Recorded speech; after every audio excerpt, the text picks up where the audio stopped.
Hey, welcome everybody to Flights and Flicks here on Cinema Gulp on YouTube. I'm Ben J, joined by Ben S as always. What are we doing, Ben, for this episode of Flights and Flicks?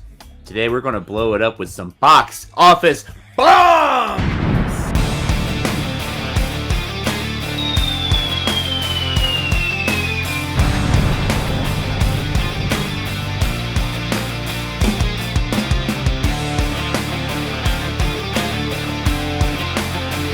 And as always, Flights and Flicks, we explore 4 different aspects of a film with 4 different beers that speak to the film.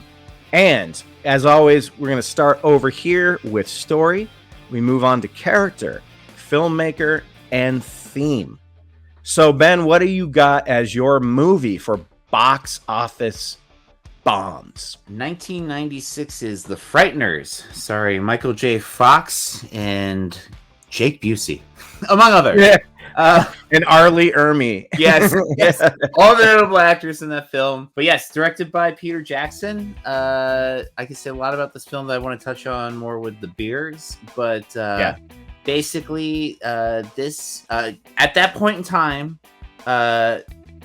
Peter Jackson had done a bunch of schlocky, low-budget horror films that did pretty well, including Dead Alive and Meet the Feebles, which was, I think, the first film to ever ruin Muppets for everyone. This was his first big-budget film. He was given $26 million. The film made $29.3 million. The studio was so confident in it that they moved it to be a summer release. And unfortunately, that summer, a little film called Independence Day came out. I want to say the same weekend. I can't quite remember. Oh, in Twister. Yeah, there were a couple. There were a few. But yeah, it had no chance. I don't remember being advertised that year. I didn't see this until it was on VHS, where I fell in love with it. It got quite the cult following, and it's had some very notable DVD and Blu-ray special releases over the years. A director's cut. But this, though this film failed at the box office and is now a cult film, in a lot of ways it did big things because the special effects of this film, dated now, they were very advanced at the time, and that was kind of Peter Jackson's test drive with those computers to know he could make a film like Lord of the Rings. So my movie is Titan AE. This movie came out in 2000 with a lot of money on its shoulders. It was a huge budgeted animated film that merged 2D with CGI animation, and it's gorgeous to look at. It's wonderfully written. If anything, it inspired a movie that would come out in 2001, a year later, and then 2002, 2 years later. And one of them was Atlantis, and one of them was Treasure Planet. Basically the same rough template as this film. Neither one of them did very good numbers either, but I want to say they did better than this one. This one had an amazing voice cast. You know, Matt Damon, Drew Barrymore, Bill Pullman. You had a bunch of great voice casts. Just such a beautiful looking movie with a great, cool concept. Almost, to be honest with you, if they were to take this movie and make it into a giant live action James Cameron movie, it would be $1 billion movie. You know, yeah. I think maybe the animation was shifting at that point. The look of the 2D, even though mixed with some of the CGI, was maybe something that they were starting to pull away from a little bit with things like Toy Story and Bug's Life and stuff. So let's get into it. Ben, would you like to start your beer that you chose for the story of the Frighteners? I'm dying. Sure. So let me start with saying The Frighteners is a film starring Michael J. Fox, who plays a widower who can see spirits, and he's kind of like a sham Ghostbuster. Makes deals with ghosts that he lets live at his place live at his place, and they haunt people so he can make money to pay his mortgage or whatever. And it's a really interesting idea. It feels, but it's, as you pointed out, Ben, it's R-rated, so it gets into very dark stuff. There's been mysterious deaths happening in this town for like 2 decades, 3 decades, of people just dying of heart attacks. Like more heart attacks happened in that town than anywhere else in America, apparently. I don't want to say too much, but because it's totally worth watching to this day. Despite some age CG, it still looks really good in general. So for the story, the whole story takes place in I think the town's name is Fairwater, where all these mysterious deaths have happened. The catalyst of which was a mass shooting at a hospital in like the 50s. Like that R rating though, I think is great because really what the film feels like is Ghostbusters with trauma. I mean, it's dark, but it's really fun and funny also. So the whole place takes place in this creepy little town where everyone should leave. Like, I don't know why anyone stays there. It seems like a very deadly, awful place where people, you know, there's a bitchy British lady, but I guess everyone else is friendly. It's supposed to be in America, but could not look more Scottish or New Zealand. New Zealand, yeah. No, I know. New Zealand, yeah. New Zealand. But watching as an adult, it's very Kiwi. Yeah, it's very Kiwi. But Kiwi or not, it was a creepy town, a creepy village. So I got Creepville by Crowmaster. Oh, Creepville Crowmaster is the whole name of this beer. This can's quite a mystery. I had to Google stuff about this can to figure out what kind of beer it was. But it's an IPA. And yeah, I picked this because it is a very creepy town. You know, despite it being very New Zealand-y at various locations. The hospital's great. The police station plays great. There are dark, strange places in this film that make this a creepy village with Creepville. Cheers. Give it a try. Nice IPA. Oh man. Oh, that's not creepy at all. Yeah? That's something not creepy I like in my mouth. That's what she said. I was thinking something dark and ominous. Yeah. Oh, pretty light. Damn, I would say friendly. I mean, you know, I doubt I'm roofied. That's the only way I can think about this drink getting any creepier. But yeah, no, this is good. You guys should try this one. This one's really good. Yeah. You should try them all. Always try them all, but you should definitely try this one. For Titan AE, it's 3028 and a scientific project known as the Titan Project. Been created underground because the Earth knows that a group of aliens called the Dredge are coming there very hostile to not take it over, but to just blow it up for whatever fucking reason. And in the midst of all that, there's a young boy named Kyle. His father gives him a ring. His father, we don't know who he is at the time. We find out later and all the different twists and turns. But then we jump 15 years where Kyle is Matt Damon. Matt Damon. He gets into a big adventure to try to find the Titan AE. AE stands for After Earth, by the way. So for the beer I chose for story, I've been looking forward to this one ever since I chose it, from Unsung Brewing Corporation, called Chromosphere. It's a pineapple cherry puree sour. And a chromosphere, if you don't know, is a layer of a core of part of a planet. And it makes the most sense to me once the story of the Titan AE is revealed, because through the whole movie, everyone's looking for it, but you don't know what it does. You have an idea. Maybe it's a sanctuary. You don't know. But by the end of the movie, spoilers, because we're here to talk about the fucking movies, it builds a planet. And inside of it, it's so genius. It has spores and all kinds of different seeds and every type of DNA for every type of animal that the Earth has ever had. Also, that when it shoots its beam, it creates basically an Earth with an ecosystem, animals, plants, everything's going to be pretty much exactly the same. So for me, Chromosphere just made the most sense. I saw it and I was like, fuck, that sounds so good. And plus it's, you know, it's part of the creation of a planet, or at least part of a layer of a core of a planet. So Chromosphere, a pineapple cherry puree sour. Let's do this. Oh man, don't let me down. Ha! Let him down. Let him down. It's just as good as I was hoping. Nice. It's sweet on the front end, and then it gives you the tarts and then the sour to where the roof of your mouth salivates. Exactly what a good sour is supposed to do. That's phenomenal. That's one of my favorite beers of Flights and Flicks so far. Starting off with a really good note. This movie was released June 16th of 2000. It was up against things like X-Men, the very first X-Men. Mm-hmm. I just think people's heads were in a different space because it was definitely advertised. You had your Creed playing over the fucking trailer. This summer, end of the world. And then you had your lit song, I'm in over my head. It was meant to just like blow the doors off box office, and it ate shit and died. I really quick, I find it interesting that both of our films had this like crux around early CGI.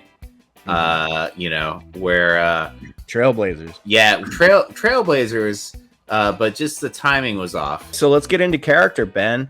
So, character of the movie, what beer you got to represent that? Well, this time I will start by explaining the beer and then talk about the character.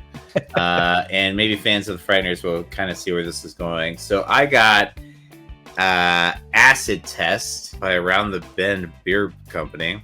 It's called, I'm going to read the whole name now. Acid Test Fermenter Soured Ale with Mango. All right. Yeah. So I picked this because it made me think of my favorite character in the film, Milton Danvers, played by Jeffrey Combs. He's the best character ever. Easily. And he is such a scene stealer. So anyways, he is the FBI agent that's been sent in to investigate these mysterious deaths in this community where it just seems like people have heart attacks, and it seems like it's random, but Frank, Michael J. Fox's character, can see numbers of who's next on their head. That's like ghost numbers, only he can see them. And Jeffrey Combs comes in, and he is equally funny and dark, repulsive but interesting. He's a weird fidgety man who kind of has a Hitler haircut on this watch I've never noticed before. The FBI gives him like the fruity cases, so that's why he has to investigate this weird case about mystery heart attacks. I get all the fruity cases, Mrs. Linsky. And he immediately thinks Frank is the killer because it looks like he might be. Well, he knows about his past, yeah. Oh, and he knows about Frank's wife's mysterious death, which ties into all of it. Yeah, he's really funny.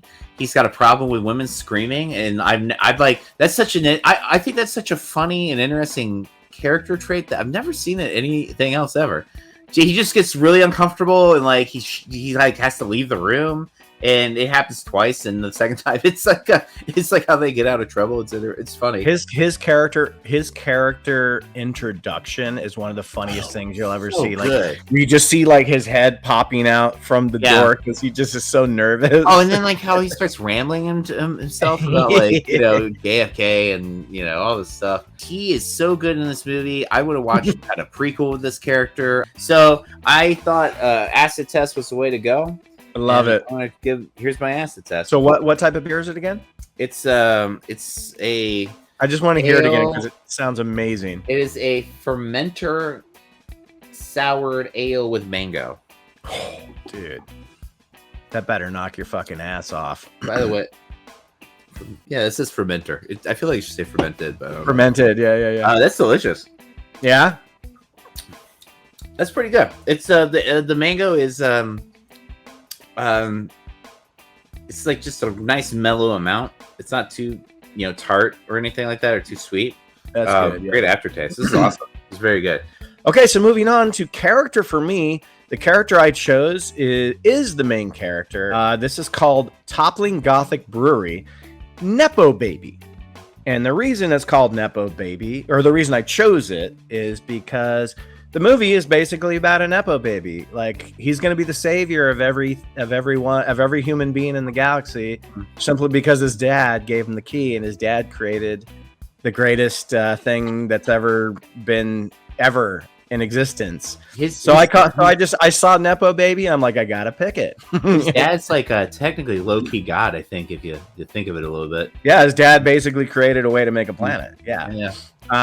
So this is a double IPA. It's very strong. So Carl has the ring, saves humanity, but would he have if it weren't for his father? I think probably not. So I'm gonna give it a try. It's a bitter. At least it says it is. Just like he was as a young man.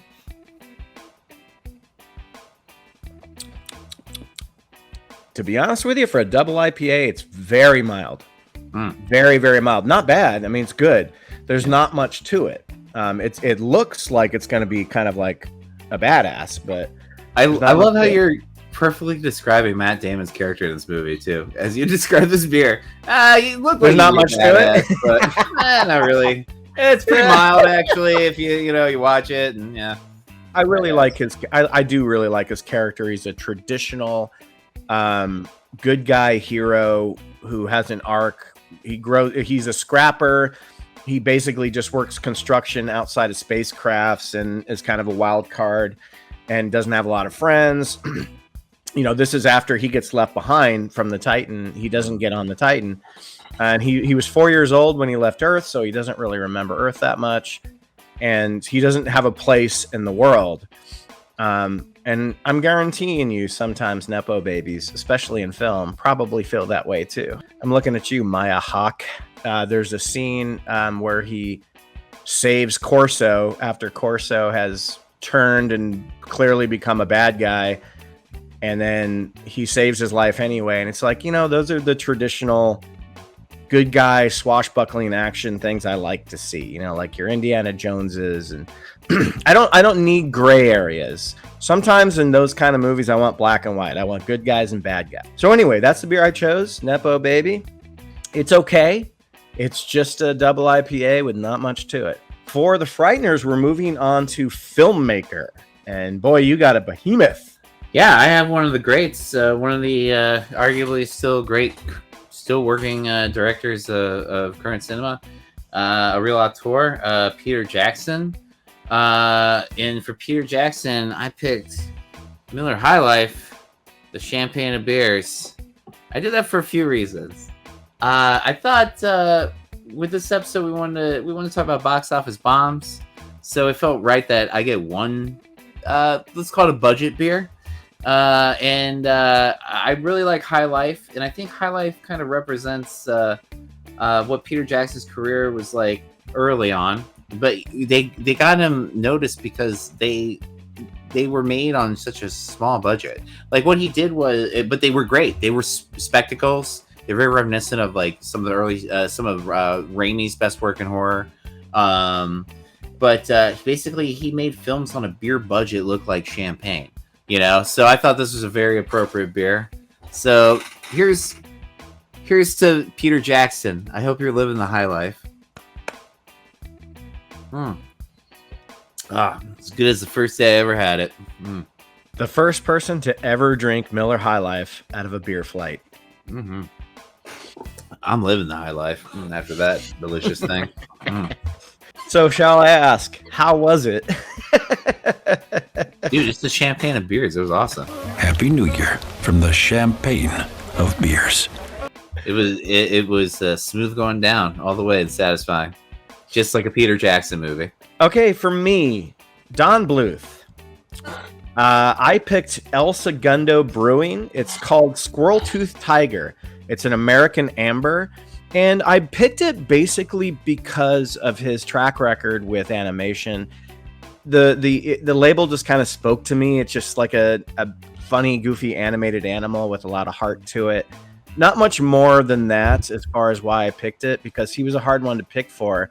His career has been so prolific and amazing when it comes to animated properties. I mean, the dude's just, Anastasia. You have The Secret of Nim, one of my favorite animated movies of all time. Still, even to this day. As a kid, I watched it. It blew me away as a kid because it was so epic. Obviously, when you watch it as an adult, it doesn't have the epicness to it, but you still appreciate the screenplay and the attention to detail that it has.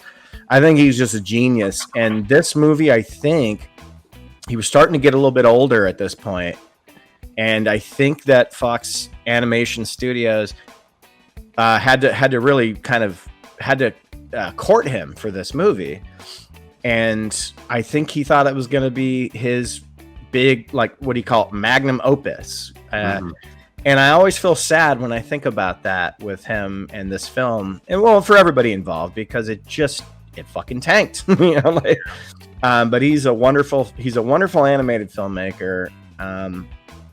And yeah, so I wish my beer had more substance to why I chose it, but I saw the tiger and I was like, you know what? It's a cool looking animated animal. And I'm gonna try it right now. And it's an amber. It's an amber, which I don't really drink that often unless it has pumpkin flavor in it. Mm-hmm. And it's just not that great. Bummer. It has a chalkiness to it. Yeah, not super good. The label looks better than the drink tastes, but I think it's worth knowing about Don Bluth is there was a brief period in the 80s where his films were doing better than Disney animated films in the box office. Like, his films kind of forced Disney to make the moves they did to do, like, The Little Mermaid, which then revived their animation wing. So, like, Fox giving him the money to do this film seemed like such a surefire thing, you know what I mean? But still, what a great movie it is all the same. I'm glad that he had an opportunity to do it. I'm so glad he did too. And it was so vastly different from his other animated films. I mean, the themes are there, and he never shied away. One thing I loved about him, and especially in this movie, he never shied away from like violence if it's necessary to convey the situation, and some darkness along with all the fun and everything. But yeah, Titan AE, man, it earned it, dude. It was a 75 million. Well, some people say it was like 90 million.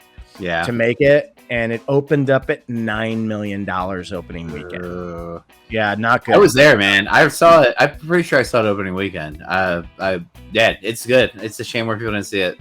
You know what it ranked in the box office for its opening weekend? No. 5th. Wow. You know what was number 1 that week at the box office? Gone in 60 Seconds. How you gonna fight Gone in 60 Seconds? Or Big Mama's House and Mission Impossible 2. It was going up against those. Yeah. But anyway, yeah, Don Bluth is the best. And this is, I would say, one of his top 5 films. All right, so moving on to theme of the Frighteners. Ben, I'm dying. What do you got for theme? Well, you know, like in a good movie, there's a bunch of themes in there. So what I chose to focus on was the theme of friendship and good relationships. And so I picked up Friends Forever, a West Coast style IPA.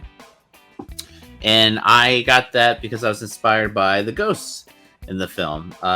Cyrus Stewart and the Judge. Judge played famously by John Astin. That's Gomez Adams for all the kids at home. He's a great actor, great comedic actor. Love him in this movie. But all three of those guys, and then Arlie Ermy in the cemetery is fun. But the ghost guy, the crew that Michael J. Fox runs around with, they're really funny, and they seem like they give each other shit, but they have to be friends because they don't get anything out of helping him out. I mean, they really don't, because there's a line where Cyrus says, he wants Cuban cigars blown in his face, but he can't even smell them. You know what I mean? So they just must like each other's company, I guess. But I just think they're a really fun little motley crew, and I wish that there was just more of them in the film. They were just really fun to watch. At some point they just kind of get cut out. Well, they supposedly die, but it's they're already dead. So. The Reaper character, the big bad in the film, kind of takes those guys out more or less. But all the same, they might not die. It's kind of vague. But I'll tell you what isn't vague: friends forever, like ghosts will be. We'll be friends forever till the end of time. Here's the Friends Forever. Let's see. That's okay. Maybe I was wrong about Friends Forever. Maybe it's overrated. Friends just for tonight. Yeah. I don't know what the... Man, there's just something right... fucking kicks you right in the face right at first, and I don't know. Really? Yeah, it's a little bite at the top of it. Well, at least that's interesting, like the themes of the movie, Yeah. Well, I won't waste a beer, though. I love Judge when he's fucking the mummy and he goes, I love it when they lay still like that. It's just so great. She's got good teeth. And that's Sean Astin's father, right? Yep, that's Sean Astin's father, John Astin, Hollywood royalty, I guess. So for my theme and my final beer of the evening, I picked a beer from Brewery X Brewery. It's called Citra Loves the Galaxy, and it's a Citra IPA, which is my favorite type of IPA, which has a citrusy aftertaste to it. A lot of people compare it with grapefruit or like orange peel. So I'm looking forward to tasting one. This is the strongest beer of the night for me. This is a 9%, I think. So I'm glad it went last. But, you know, the reason that I picked it is just, I mean, it's for obvious, but very sort of just kind of bland reasons, where it's like the whole movie hinges on the galaxy and space and running through the galaxy. And I love the moment when Kal and Bill Pullman's character, I keep forgetting his fucking name, Captain whatever, Nemo, and he's teaching him how to fly, and it's probably the most beautiful scene in the film because it utilizes that CGI so well. And then that scene at the end where they're running from the dredge and they go in kind of like a mirror, not a mirror dimension, but like a mirror asteroid field, where it's they're like crystals or something. Yeah, they're like crystals, and you go through them and you end up in a different place. It's so fucking beautiful and cool. And that scene just made me think of like what's out there in the galaxy. Like maybe something like that really exists. You know, it's not out of the realm of possibility, really, because we don't know. You know, I mean, this movie has trees made of hydrogen that blow up when you touch them. It's amazing. So anyway, I picked this one, and I love the little label of the little dude, the little hoppy guy looking through a telescope. Nice. It's great. So I'm going to try it. It's Citra IPA, which I love, so don't let me down. Oh, it's great. It's very classic. It's just, yeah. It doesn't have like ballot. Well, maybe it does. Now it's hitting me. The grapefruit's hitting me. Yeah, there it is. Sometimes you got to wait for that. If you think it's going to come right off the bat, it comes on the end of your tongue when your tongue starts to dry out after you've swallowed. That's what she said. Oh, that's good. I think it's definitely my second favorite of the four by a mile. It's interesting when you find out that the dredge are basically just balls of nothing but pure energy. Didn't they look cool? They have a great design. Oh my god, they look so badass. Like, especially at the time, that was a really great integration of CGI with the traditional animation. Yeah, that was. They looked great. Yeah. Well, and they had no facial features, which was cool. They were just like drones, but with this beautiful color of like blue and black, and it just kind of popped. You know, it almost felt like something that could have been in Tron or something. Yeah. The way the ships are shaped and everything like that, you know. Box office bombs, and I want to go over a couple of quick little details because I think Ben and I really want. If you haven't seen these movies, we just fucking spoiled the shit out of them for you. But they're great anyway. The experience of watching them is so much fun. But yeah, when you look at like the final gross of Titan AE domestically was $22 million. Ouch. Off what I said could have been up to a $90 million budget. Yeah. And did the worldwide gross save it? No, it did not. Ouch, baby. Very ouch. It didn't make a third of what it cost to make it, let alone marketing. Yeah, it fucking crashed and burned, and that's why I picked it, because that box office is less money than the Frighteners cost to make, man. That's embarrassing. We wanted to pick movies that we really love that should have done better. I still think to this day the Frighteners should have been a Halloween release. I think initially it was supposed to be, and then they moved it to summer, which was fucking the dumbest thing you could possibly do. Dude, it would have been the next Ghostbusters. They would have made at least one more, I bet. Yeah, it just was so... It had no place in the summer of 96 with Twister and Independence Day and Cable Guy. It just had no business being there. And I think Titan AE, it's even more of a tragedy because they were banking on having the biggest, best spot in the middle of June. Because remember, June used to be the time in the summer. Now it's like May or even almost like end of April. But that middle June spot, right when kids got out of school, that was the summer Blockbuster spot. And Titan AE had that, and just nobody went to see it.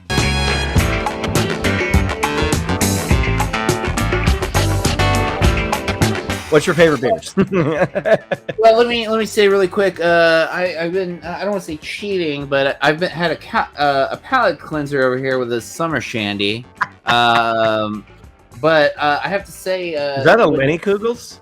Yeah, Lenny Kugels summer shandy. I had to point it out because but when I realized what I was really doing was depriving myself of this delicious acid test.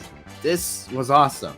I like weird. I like the weird beers. And this one is odd, delicious, not offensive, really sweet. And it reminds me of Jeffrey Combs and What's Not to Love. Least favorite? Forever Friends, because I'm a loner. I could tell you didn't like that one though. Yeah. My favorite is 100% the Chromosphere. I mean, this beer is so great. I don't even know if it comes in 6-pack form, but if it does, I want it. My least favorite was definitely Squirrel Tooth Tiger. Yeah. The amber that just has nothing to it. It tastes like toothpaste. It tastes like you're, it just sucks. Yeah, it kind of sucks. So let's take our favorite beers and do a cheers to Blockbuster Bombs that Ben and I love and implore you to go see because they're great. They're amazing. Go see Frighteners and Titan AE at your local cinema or streaming.